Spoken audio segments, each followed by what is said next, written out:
Alléluia. Je salue le peuple de ce matin au nom du Seigneur. Recevez donc mes chaleureuses salutations au nom de Jésus-Christ. Amen. Amen. Est-ce qu'on peut acclamer le Seigneur pour la grâce que nous avons ce matin de nous retrouver encore ensemble dans sa présence et être à ses pieds. Alléluia.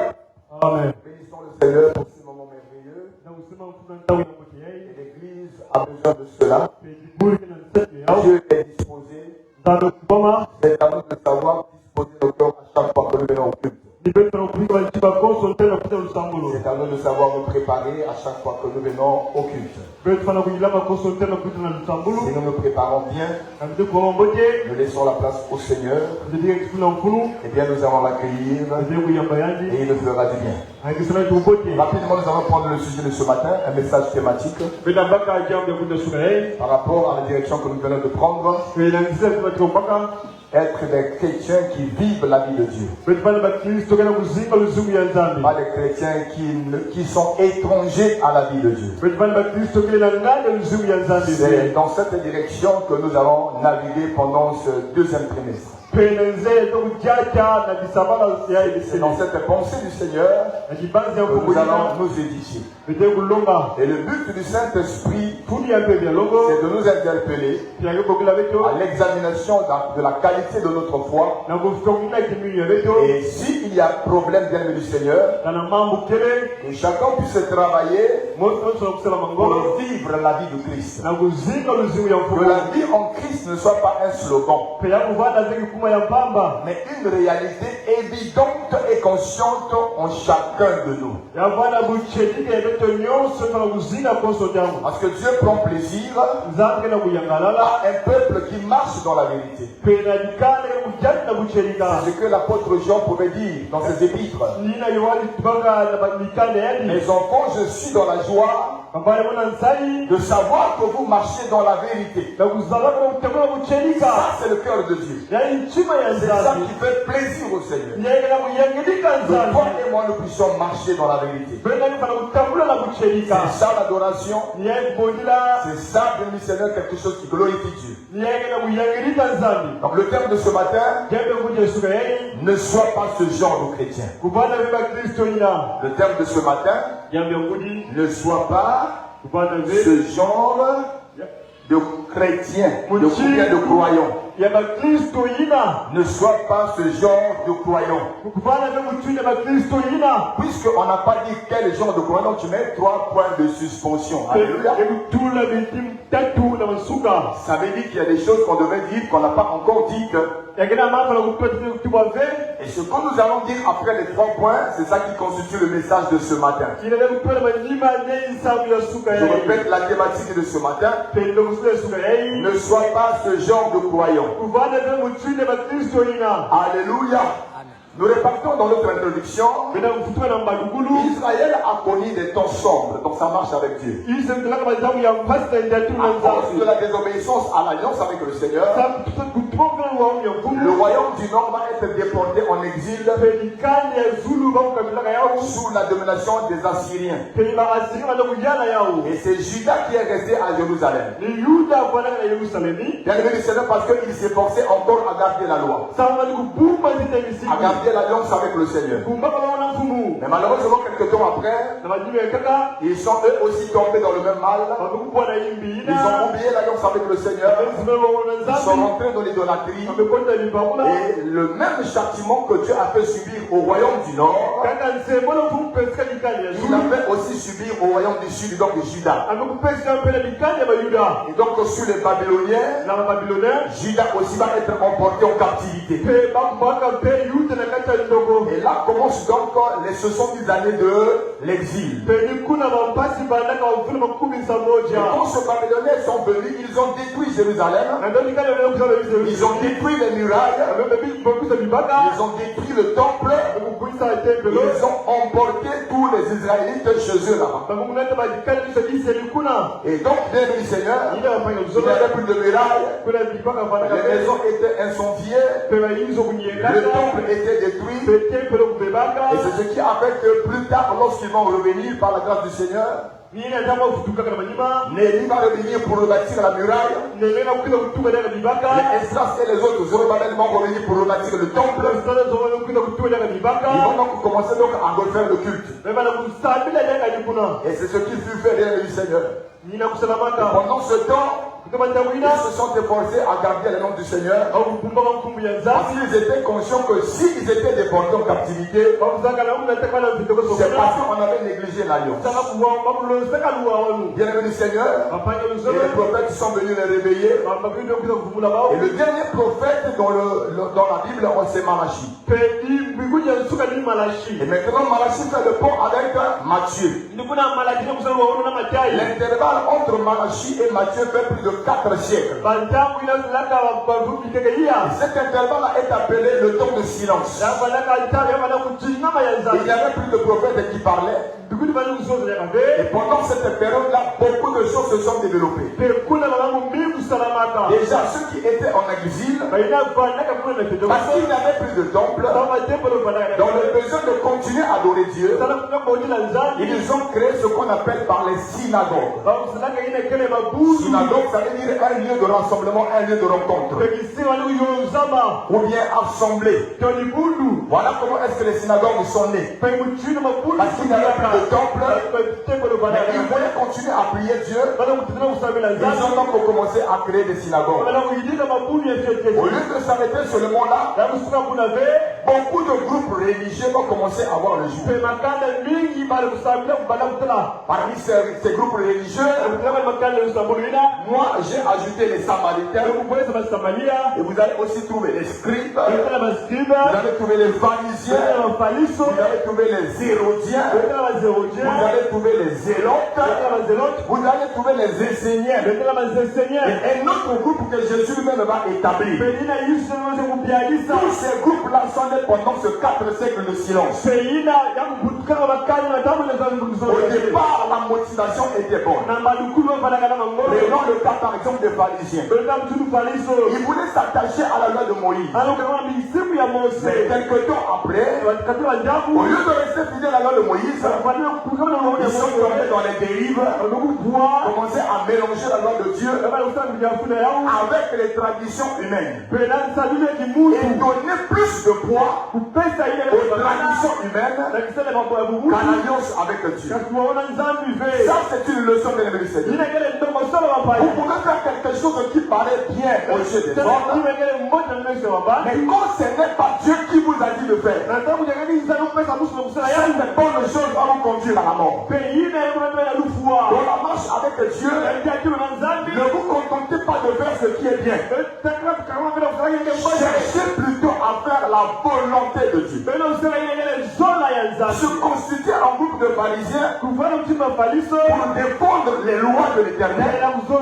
Est-ce que c'était mauvais? Ce n'était pas mauvais, mais ce n'était pas initié par Dieu. Parce que Jésus même savait qu'il était en train de venir pour établir et fonder l'Église. Et les hommes n'avaient rien à faire sinon attendre Dieu. Mais dans leur zèle, ils ont voulu faire ce qui est bien. Parce que ce n'était pas initié par le Saint-Esprit. Ce qu'ils ont fait, ça les a conduits à la mort. Dans les travers, dans les corruptions. Bien aimé Seigneur. Ecclésiaste 1:9. Écrivez, je vais juste paraphraser, on va avancer, on gagne le temps. Ecclésiaste 1:9 pour lui dire quelque chose de très important. Il n'y a rien de nouveau sur le soleil. Ce qui a été, c'est ce qui sera. Parce qu'il n'y a rien de nouveau sur le soleil. Je vais le lire au nom du Seigneur. Ecclésiaste chapitre 1, verset 9. Ce qui a été c'est ce qui sera. Ce qui s'est fait, c'est ce qui se fera. Il n'y a rien de nouveau sous le soleil. Partons de cette vérité. Si bien le Seigneur, dans le passé, il y a eu des mouvements, des courants religieux qu'on appelle des pharisiens, des hérodiens, des sadducéens. Comme il n'y a rien de nouveau sous le soleil, ce n'est pas, c'est évident que dans l'église aujourd'hui, on peut retrouver les mêmes types de croyants dans les églises aujourd'hui. Est-ce qu'on peut dire Amen? Amen. Alléluia. Amen. Il n'y a rien de nouveau sur le soleil. Ce qui a été, c'est ce qui sera. Ce qui s'est fait, c'est ce qui se fera. Si hier, il y a eu des pharisiens, aujourd'hui, il y a des pharisiens de la grâce. Si hier, il y a eu des sadducéens, aujourd'hui, il y a des sadducéens. Si hier, il y a eu des hérodiens, aujourd'hui, il y a des hérodiens. Si hier, il y a eu des zélotes, aujourd'hui, également, il y a des zélotes. Si hier il y a eu des Samaritains, aujourd'hui dans l'église on peut retrouver des Samaritains. Et si hier il y a eu des enseignants, c'est de cette branche-là, ce groupement-là que Jean-Baptiste appartenait. Et le fait qu'ils soient toujours dans les déserts à l'écart, c'était le comportement typique des enseignants. Ils étaient séparés de la société, ils voulaient toujours vivre seuls et isolés des autres. C'est la raison pour laquelle Jean-Baptiste faisant partie de ce groupe, il a manifesté le même comportement. Il était dans le désert. Alors que les âmes en sauvé, ils sont dans la ville de Jérusalem. Ce qui a été, c'est ce qui sera. Bien aimé Seigneur. C'est pourquoi nous tombons dans ce sujet. Parce que quand nous ressemblons à ces gens-là, nous ne pouvons pas vivre la vie que Dieu attend de nous. Il faut sortir de ce type de croyance et entrer dans le modèle de croyance établi par Jésus pour pouvoir vivre la vie de Christ. Notre foi vient de ce que l'on entend. Ce que l'on entend vient de la parole de Christ. La foi est non seulement la confiance en Dieu, mais la foi c'est aussi notre obéissance à l'enseignement reçu. Notre vie dépend donc de l'enseignement que nous allons recevoir. Et quand nous vivons en rapport avec ce qui nous a été enseigné, c'est ça la foi. Je le répète, peuple de Dieu. Beaucoup pensent qu'ils ont la foi alors qu'ils n'ont pas la foi. La foi a plusieurs dimensions, bien aimés de Dieu. Ne vous arrêtez pas à la confiance. Les démons savent que Dieu est puissant. Et devant la puissance de Dieu, il tombe même. On a perdu cette crainte. Regardez comment se comportent les chrétiens. La gloire de Dieu descend. Le chrétien sait que le Saint-Esprit est en œuvre. Et il est en train de marcher. Ça c'est la crainte de Dieu, ça. Mais les démons devant la présence de Dieu, ils se prosternent. Ils appellent même Seigneur. Et ils tremblent. Est-ce que les chrétiens tombent aujourd'hui devant Dieu? Est-ce que les chrétiens tombent devant la parole? Bien aimé du Seigneur, la vie que nous devons mener découle de l'enseignement que nous avons reçu. Et vivre selon l'enseignement reçu, c'est ça la foi. C'est ça la foi.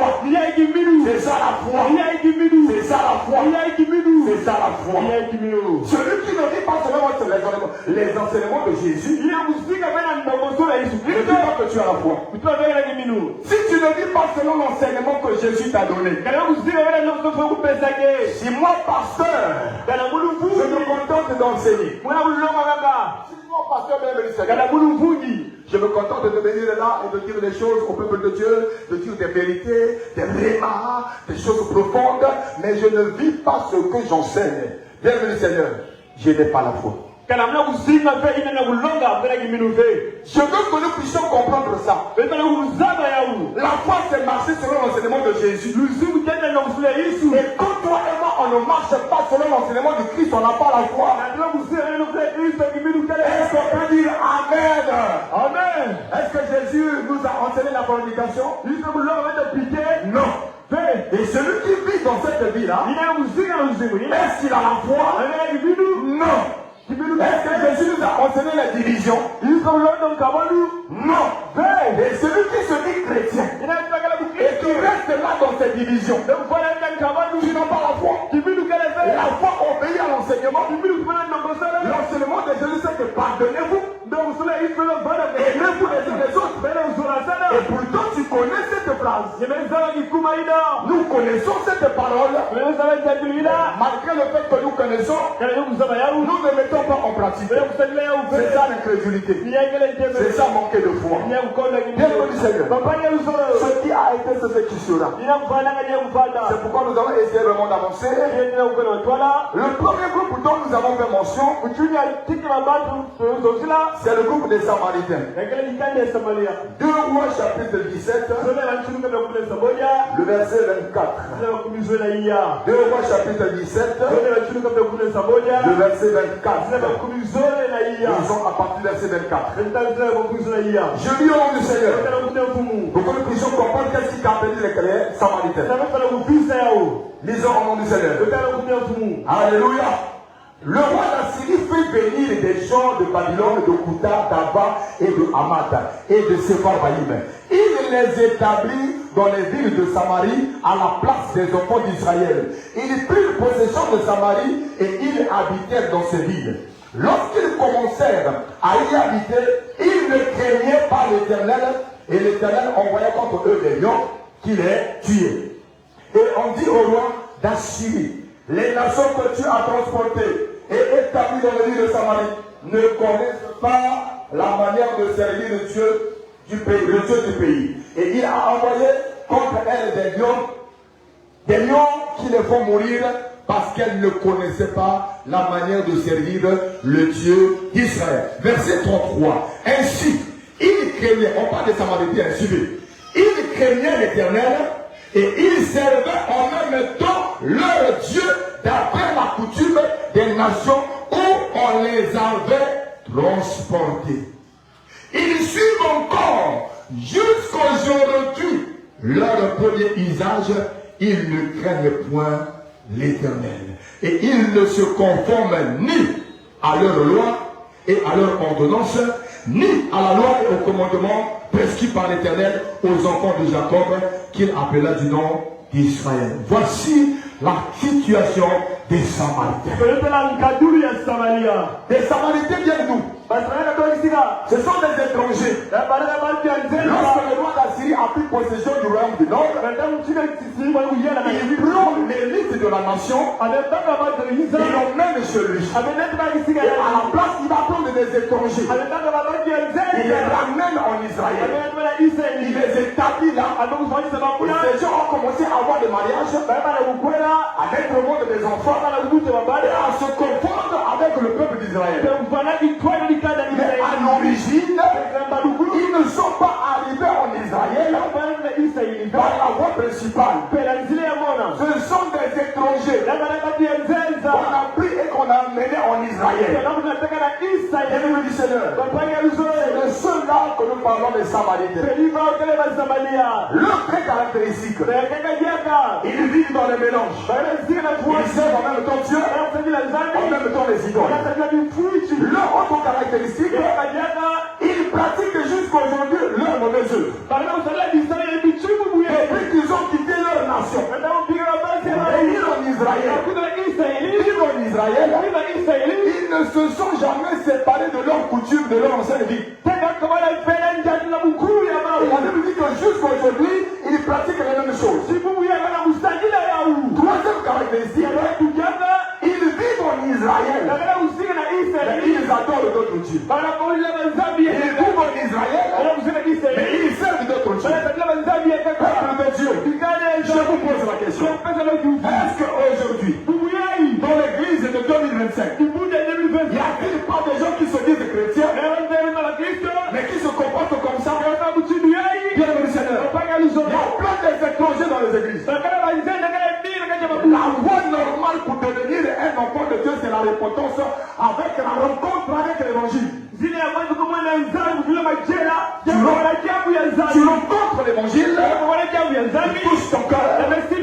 t'amène à la repentance. Tu te convertis et tu donnes ta vie à Dieu. Plusieurs sont dans les églises.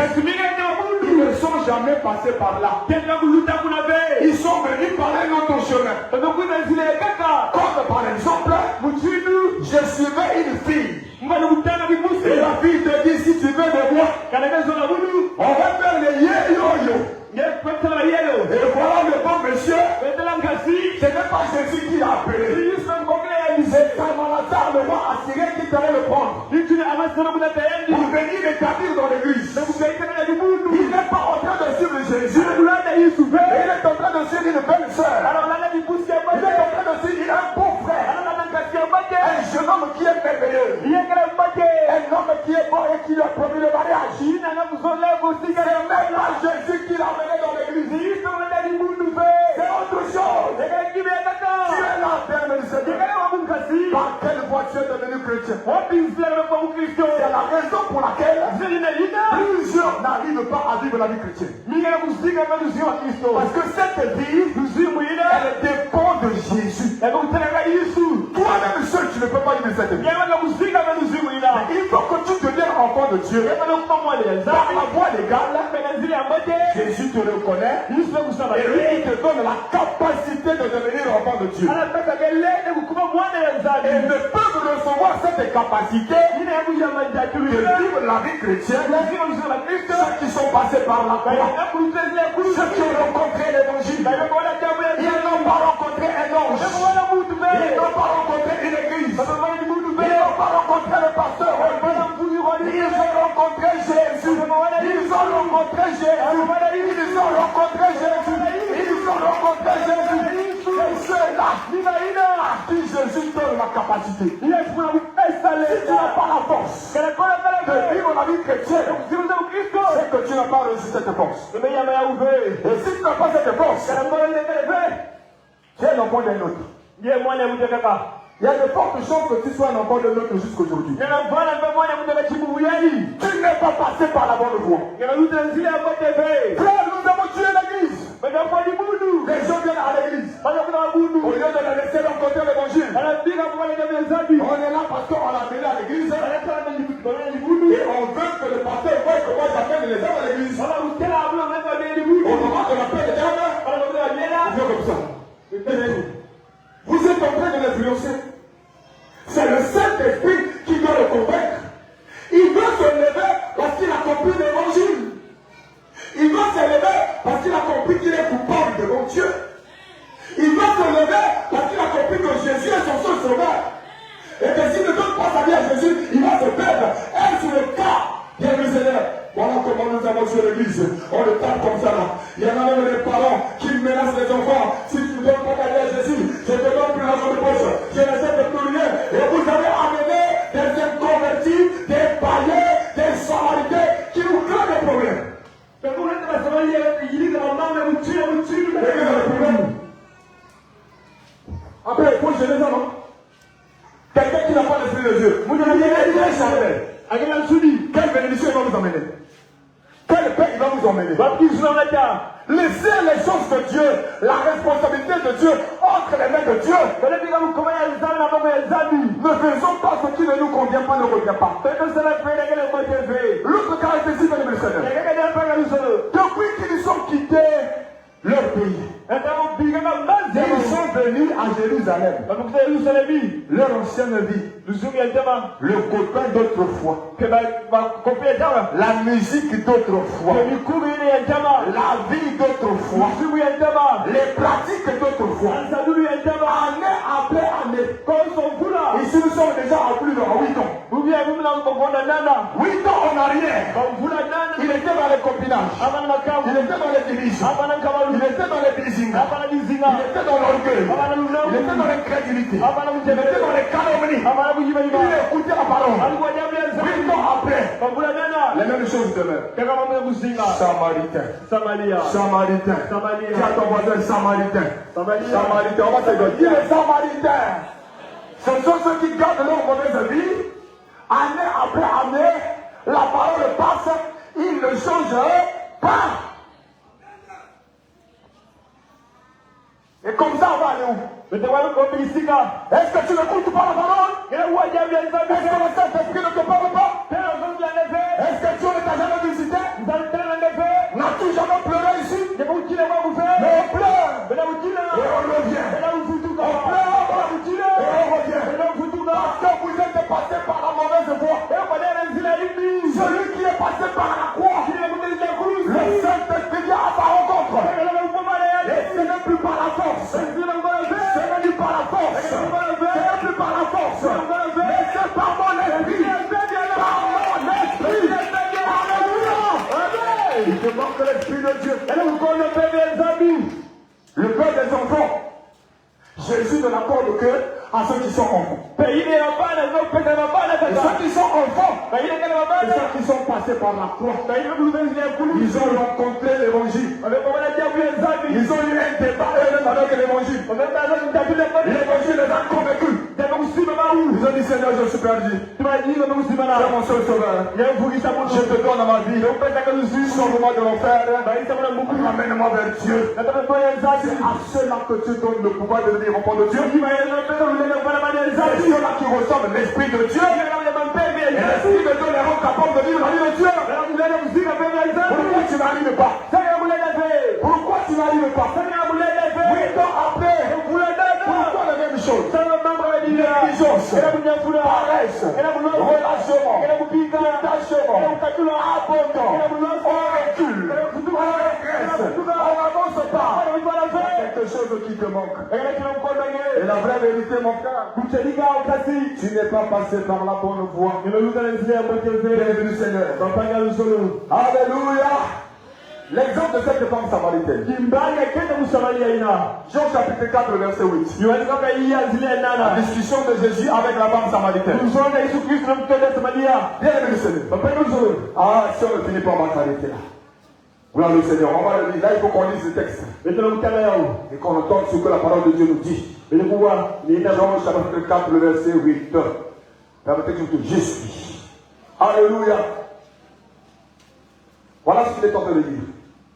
Comme il continuait à l'interroger, il se leva et leur dit que celui... Non, bien sûr, non, Jean chapitre 4. On viendra là-bas après. 4, oui. C'est ça, non? À la 4. Bon, je commence ça. Alors il quitta le Judée tout cela à la femme samaritaine. Le Seigneur sut que les pharisiens, voilà. Une femme de Samarie vint puiser de l'eau. Merci. Jésus lui dit, donne-moi à boire. Voilà le comportement des Samaritains. Car ses disciples étaient allés à la ville pour acheter des livres. La femme samaritaine lui dit, comment toi? Ils sont dans le même pays. En temps normal, année après année, on les considère maintenant comme juifs. Mais malheureusement, les juifs ne les aimaient pas. Les juifs les méprisaient. Et eux aussi, à cause de ce rejet, ils n'aimaient pas les juifs. Et ils vivaient dans une tension. Mais ils faisaient partie de la même nation. N'est-ce pas ce que nous voyons aujourd'hui? On est dans le même ministère. On ne se parle pas. On ne s'entend pas. On est dans la même église. On ne se parle pas. On ne s'entend pas. On est dans le même collège. On ne se parle pas. On ne s'entend pas. Et ils sont tous à Jérusalem. Ils sont d'Israël. Où avons-nous trouvé ce modèle? Ce n'est pas l'évangile. L'évangile c'est l'amour. L'évangile c'est la paix. L'évangile c'est l'unité. Considérer les uns les autres. Voilà l'évangile. Tout vient se mépriser les uns vers les autres. Et celui que tu méprises, est-ce que tu sais que c'est l'image de Dieu? Tu es en train de mépriser l'image de Dieu. Un enfant de Dieu créé à son image et à sa ressemblance. Quand tu te moques d'un enfant de Dieu, tu es en train de blasphémer contre la ressemblance de Dieu. C'est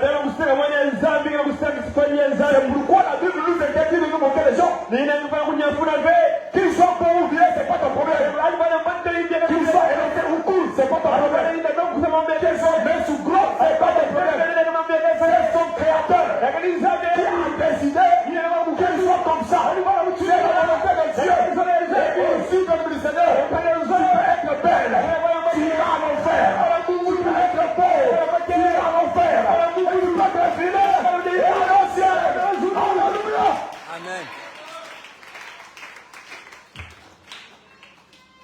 Bien-aimés, revenons à l'évangile. Revenons à Christ. Regardez ce qu'elle dit. La femme de Samaritain dit, comment toi? Ah Seigneur Jésus. Elle parle à qui? Jésus. Elle est consciente que c'est l'un des grands prophètes que Dieu a envoyé qui est en train de... qui a une grande renommée pour Jérusalem. Donc il a une grande autorité. Regardez comment il est en train de parler devant l'autorité. Je ne cause pas, sinon on va s'arrêter là.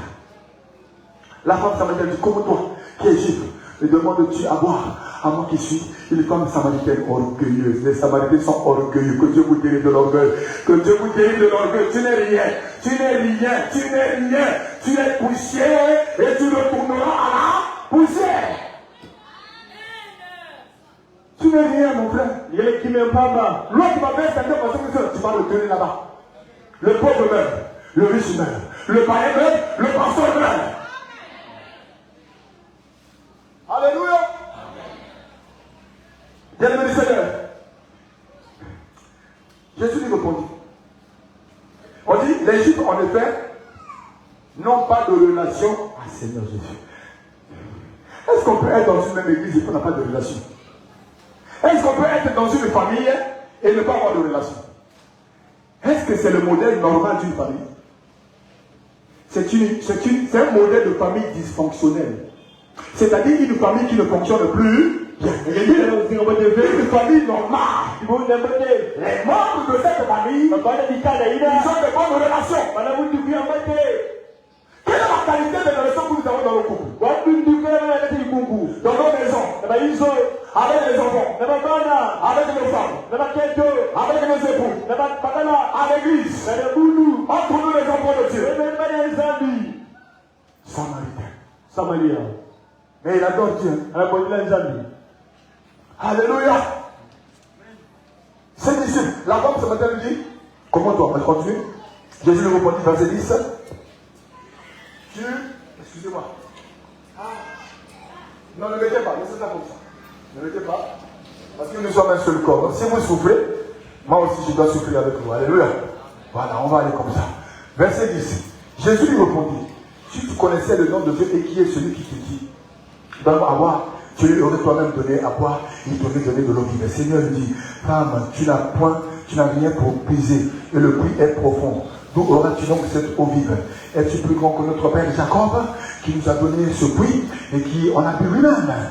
Jésus répondit, quiconque boit de cette eau aura encore soif. Mais celui qui boira de l'eau de l'évangile, alléluia. Merci Seigneur, que je lui donnerai n'aura jamais soif, et l'eau que je lui donnerai deviendra en lui une source d'eau qui jaillira jusque dans la vie éternelle. La femme lui dit, Seigneur, donne-moi de cette eau, afin que je n'ai plus soif et que je ne vienne plus puiser ici. Va, lui dit Jésus, appelle ton mari et viens ici. La femme répondit, je n'ai pas de mari. Jésus lui dit, quand il dit je n'ai pas de mari, est-ce qu'elle n'a pas de mari? Si elle a de mari. Elle ne savait pas que Jésus, en tant que prophète, a vu sa vie. En tant que prophète, il a vu ce qu'elle cachait. Il a vu la vie secrète de cette femme. C'est de ça qu'il parlait. Et elle, comme dit, je suis devant un homme, comme elle ne connaît pas, je vais me permettre de leur mentir. C'est comme ça que les chrétiens mentent les pasteurs. Entre toi, tu sais que ça ne va pas. Mais comment non, pasteur, ça va? Avec Jésus, comment pasteur, ça va? Avec le Saint-Esprit, comment pasteur, ça va? Entre temps, elle change de mari comme de chemise de chaque jour. Bien aimé le Seigneur. Il dit, tu as dit vrai. Car tu as eu 5 maris. Et celui que tu as maintenant n'est pas ton mari. Mon frère, s'il y a quelqu'un ici, dont le mari n'est pas ton mari, laisse le mari détruire. S'il y a quelqu'un ici, dont le mari n'est pas ton mari, laisse le mari détruire. Laisse le mari détruire. Laisse le mari détruire. S'il y a quelqu'un ici, comme il y a des gigolos, Des frères qui se font prendre en charge par les femmes d'autrui. Les petits moteurs. Vous devenez les ventilateurs, les compresseurs. Vous irez en enfer avec cette vie. Laissez la maman d'autrui. Revenez à la sainteté.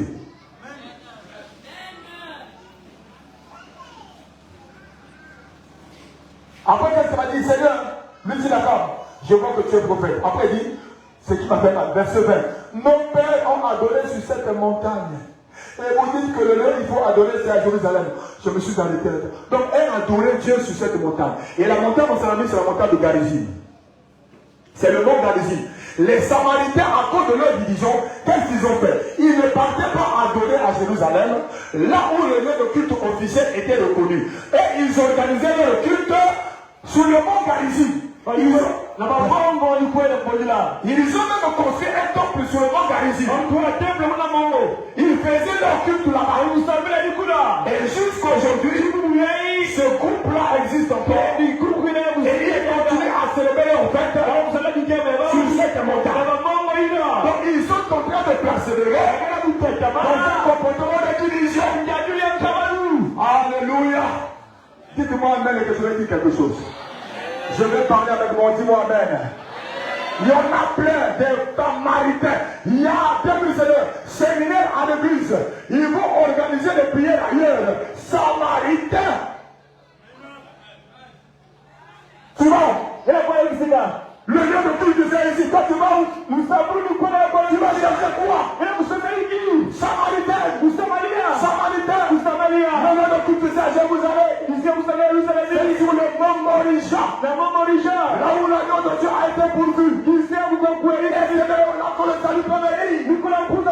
Le salut vient de Juifs. Et ça passe par le mont Morisha. C'est là où on a bâti le temple. Et là où le de là Jésus est mort. Si vous voulez de la volonté de Dieu, vous venez par la vie.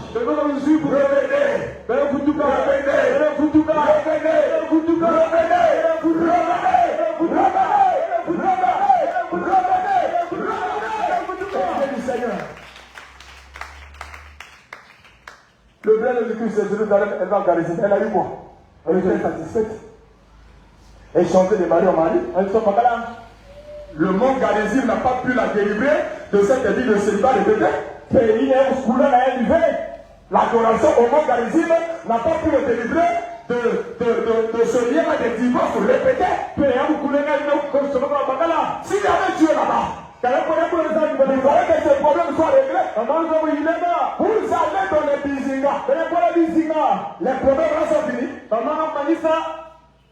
Vous avez toujours soif. Vous avez toujours soif. Vous avez toujours soif. Parce que l'eau qui étanche la soif n'est pas là-bas. L'eau qui donne la paix. L'eau de l'évangile qui donne le salut n'est pas là-bas. Il y a le salut en aucun autre nom. Car il y a sous le soleil aucun autre nom qui a été donné par lequel nous puissions être sauvés. Si c'est le nom de Jésus, si c'est